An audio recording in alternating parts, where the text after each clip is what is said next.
Hey everybody, the Banga's back. Welcome to part 5 of Let's Play Final Fantasy Mystic Quest, brought to you by MuchGames.ca. As you can see, I'm at level 13, so I went back to the Bone Dungeon to get more seeds. They'll be very valuable to us, therefore I'll try to get them off screen.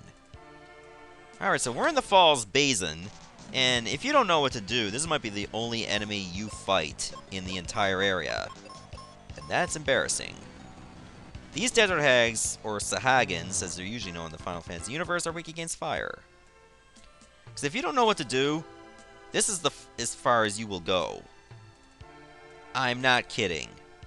So, I had no idea how you solve this dungeon. I let a friend borrow this game, thinking he was going to solve it. But he couldn't either. In fact, I don't know if he even played this game at all. I did borrow Mega Man 2 for the Game Boy from him, though, and that game is actually pretty good. So, or was it Mega Man 3? I think it was Mega Man 3. All things considered, what you're supposed to do is take this block, and you push it over here, so you can jump on top of it.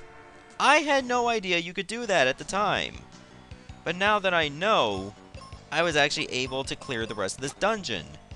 And the embarrassing thing was, I was just grinding so much, I ended up at level 41, which is the maximum level you can get in the entire game. Therefore, this game became too easy for me, because I was at max level by this point. Alright, here's a new enemy. This is a Lamia. And I believe these women are weak against thunder.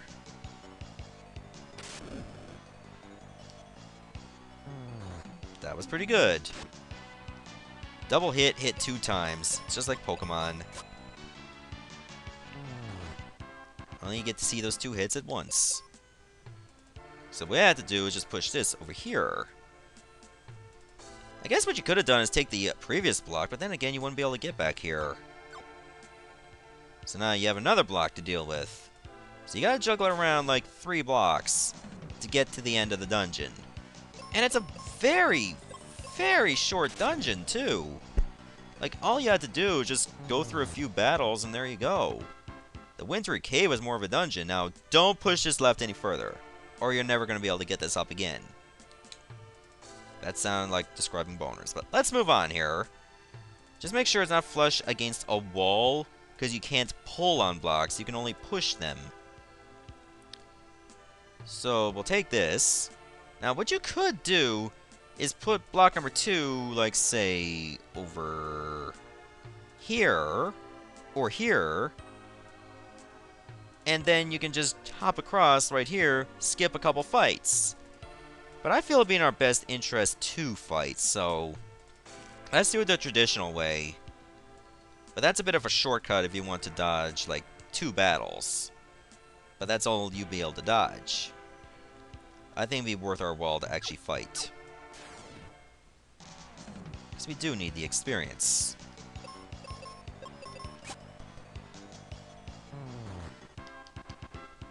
Also, how much more experience do we need for the next level? 6,378. Alright. It'll be a while.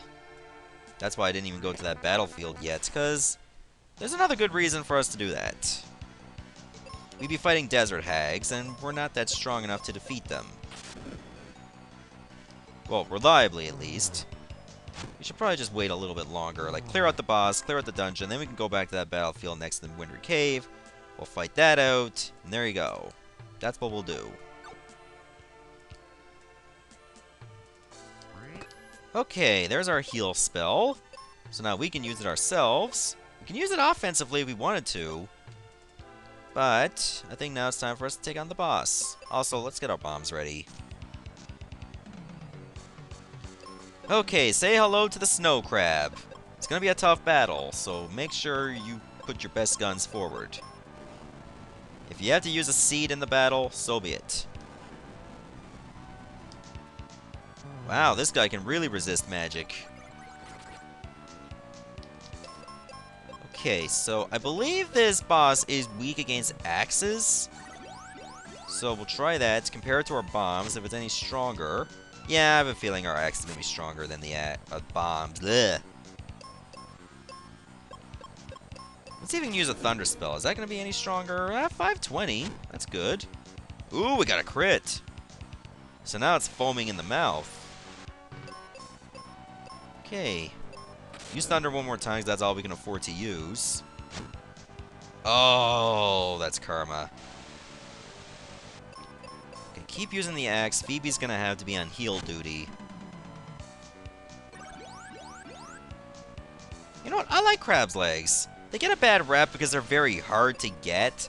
But man, if you got like some good utensils to like get the meat out of the shells, man, you're gonna have an awesome meal. Especially with a bit of lemon butter. But you probably don't even need lemon butter.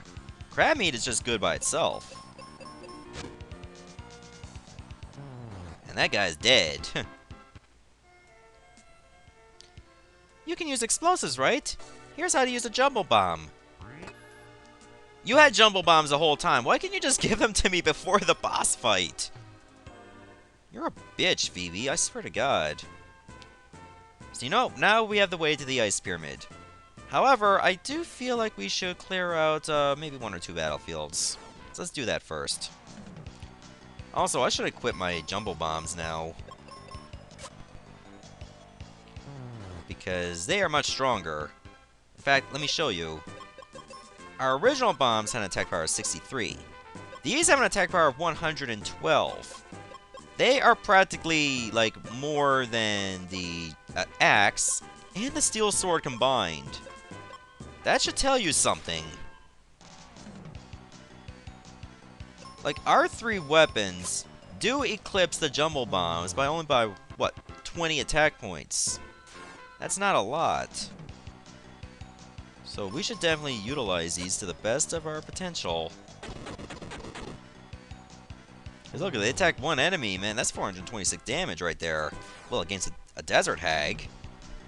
Why are they called desert hags? This is clearly not a desert. That makes no sense. Unless they spend too much time in the desert and they want to go to colder climates, then hey, be my guest. We'll just kill yous anyway, because you're out to attack us. Self-defense, y'all. I don't know if this battlefield gives you experience. Probably wait till we're very close to leveling up. But we'll see. We level up much slower because we're constantly fighting one of them. Yeah, so it's still weak damage when you're attacking like 3 of them. But that's to be expected, because you gotta like share the damage all around.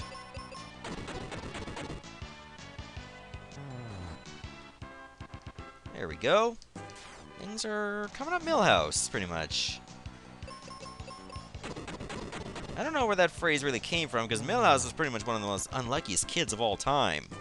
He was allergic to his own tears. Yet there were other episodes prior to that when he was crying, and he did not have an allergic reaction unless that reaction came up sometime midway through the canon. Why am I talking about Simpsons canon? It's a show where people were 10 years old all their lives. So you know, I'm just gonna leave that rest of that battlefield alone. Just in case there is experience for a prize. And if it was money the whole time, then we'll just eat our own words.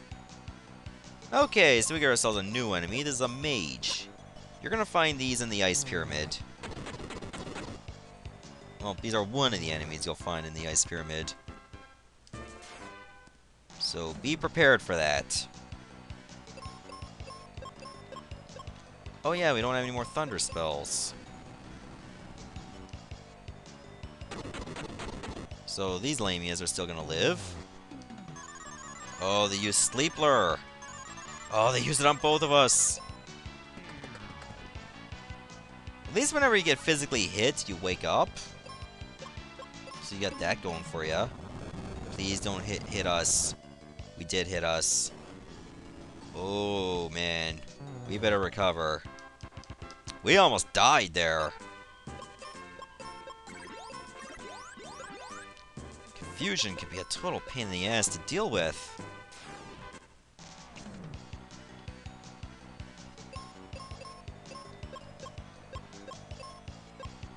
Yeah, you know, just target one of these lamias. You might be able to kill him just using one fire on it. Yep, you do. Because desert hags are not that much of a deal. It's the lamias because they can put you to sleep. That's usually how they start their battles.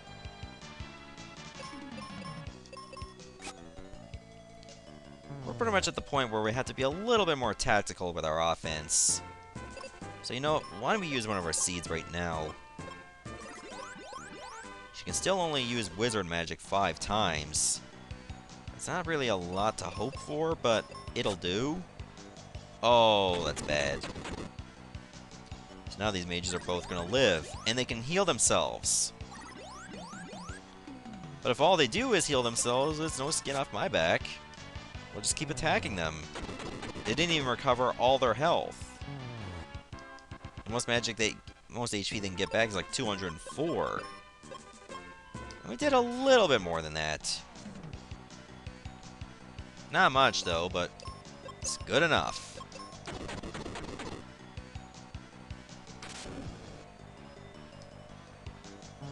Oh, that was perfect. You get 468 experience from that type of skirmish.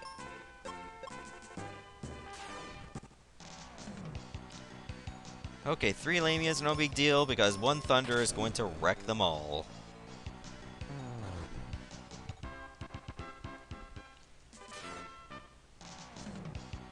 Okay, 2 Mages. Well, that's an easier fight.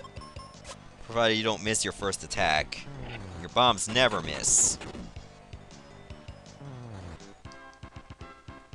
Alright, how much experience are we at? Okay, so I have a feeling if we fight even 1 Desert Hag in the battlefield, we'll still level up. Maybe barely. So, it might be in our best interest to, if we fight 1, we run away until we get 2. Okay, we got 2. Never mind. So, forego everything we just said. Watch, now we actually do get money, and all this is pointless. Ah, we did get 600 gold. So we only get like 1 level up out of it. That's okay. I have a feeling you need to be at least level 14 or 15 by the time you get to the boss of the Ice Pyramid, so we're pretty much there.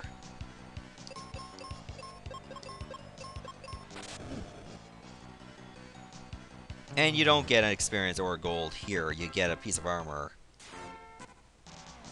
That'll be very valuable to us. And by us, I mean me, because Phoebe can't take advantage of it. Okay, this time I actually go first, though this might actually be bad. Because my bombs don't do enough damage to kill these mages. Okay, it's kind of mixed. Maybe my speed and Phoebe's are very close to each other. And they just run a little bit on a variant. Or range. 39 to 41. Yeah, she's still a little bit faster than me, but I have the chance of going first. And that's okay. Either way, we're still going to destroy these enemies. Oh, you do get experience here. I don't know, I was thinking you would have got like a piece of equipment there. That was weird. Guess it shows that I forget some things about this game. We'll just rest to recover everything. That way we run on a clean slate without having to use our seeds. We did get a nice bit of money from that previous battlefield at the Wintry Caves, so it's not a major loss. How much gold do we have? 2,200. Ugh. Yeah, the amount of gold pieces you gain in this game are so bad. I see a switch in the statue, but I can't reach it. Let's push it with something. And that's where you use your sword, because you can just penetrate right into the statue. Okay, so they said something in Aquaria about a magic mirror that can make enemies invisible in the Ice Pyramid. So if you want to get the magic mirror, you gotta go this way. And I highly recommend it, because if you're going to go through this entire dungeon, not seeing where the encounters are, you're probably going to give yourself a heart attack. Like you're saying, oh, I'm just walking around, I'm a battle! It's bad for the psyche and your cardiovascular system, let's put it that way. So if you're going this way, at most you'll be fighting 2 invisible encounters. And that ain't too bad. Unless you do get a heart attack just from these 2 battles alone, because you weren't anticipating that the magic mirror would be that way. But it is. Once you get it, the rest of this is much easier. There. So now all the enemies are revealed. Why don't we go this way first? We're only doing that for consumables, apparently. But we might need them, so let's go for it.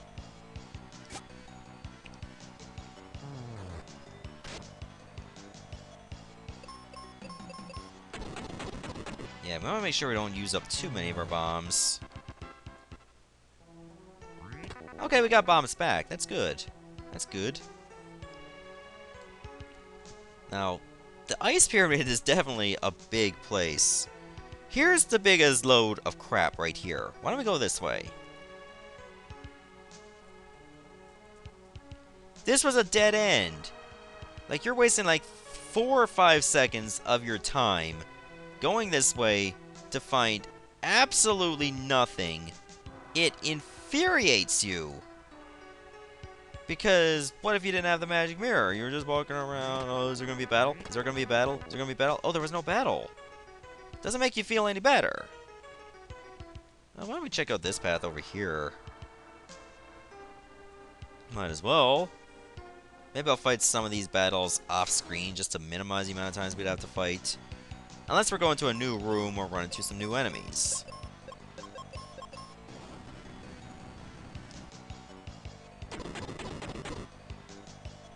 Okay, that went really well. But I'm not surprised. Because we know what we're doing. Okay, I find that usually if you fight like a flying enemy and a regular enemy right next to each other, the flying enemies just don't move. Because they can't really just put in like a non-flying animation with a flying one. It would just seem a bit weird to process. At least that's my theory on it. Let's move along here. Okay, here's a new one. It means a pallet swap with a squidite called a fanquid. Why am I replacing my bombs? I should still be using these.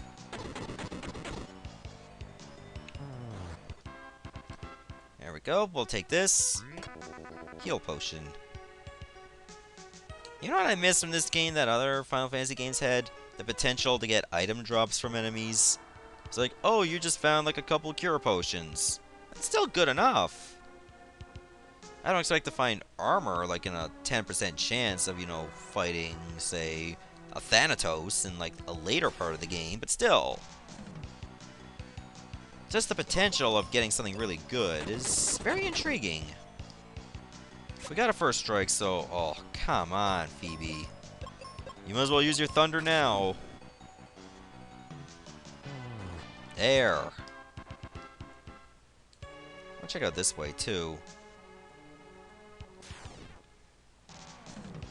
So yeah, you still run into desert hags and lamias here from the previous area.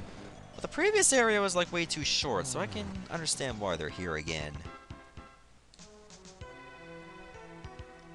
Let's move along. Make you run quite a gauntlet just to get to this staircase. It may or may not be where you need to go. Like, I know where we need to go. We actually need to go right. However, I do feel like a little bit of exploring could be warranted. You know, just in case you guys are wondering, like, what is in that way? And now you know.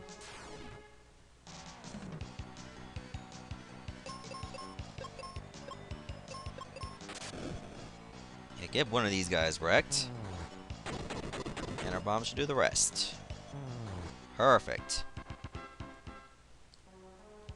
We're bound to get another level up here. It's just pretty much epidemic. Or academic. Oh, there's another one of these switches. There, it gives more arrows.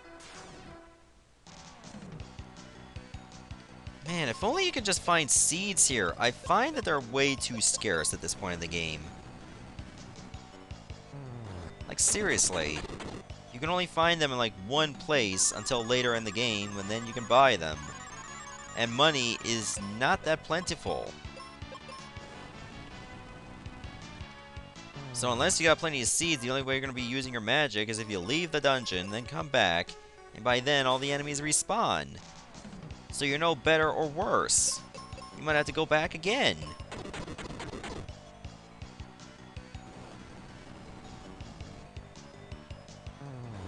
Okay, good. Fire works against them. Okay, here's a new enemy right here that could be frustrating. Say hello to the Stony Roost. These enemies can petrify you. They're like cockatrices.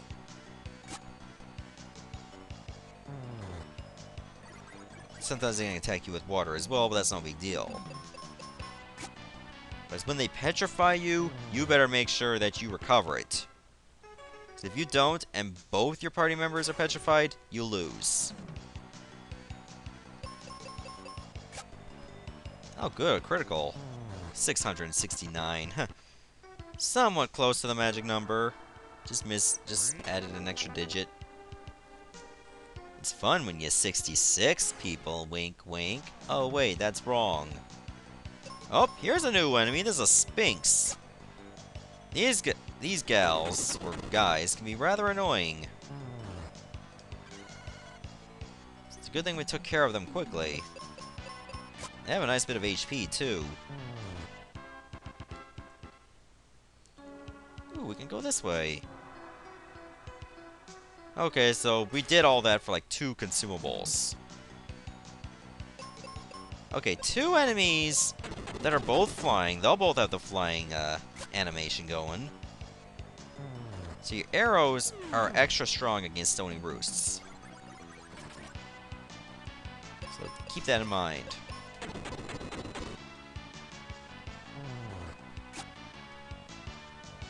I kind of find it funny they have red eyelids. Okay, now we got one-eye enemies. These are called gathers. And they're weak against bombs. Good. And we run into the crab pallet swaps. And these are called like freezer crabs. Wait, what? I'm just using my axe. It's still probably gonna be stronger than the jumbo bombs in this aspect. Maybe. Got arrows and heal potions. So we could have fought like an entire wash of enemies just for that. Doesn't seem that gratifying, but I digress. Okay, so I say like 1 or 2 more battles and we'll level up. You're better off just walking around them so you don't have to fight too much. Unless you want to level grind, then be my guest.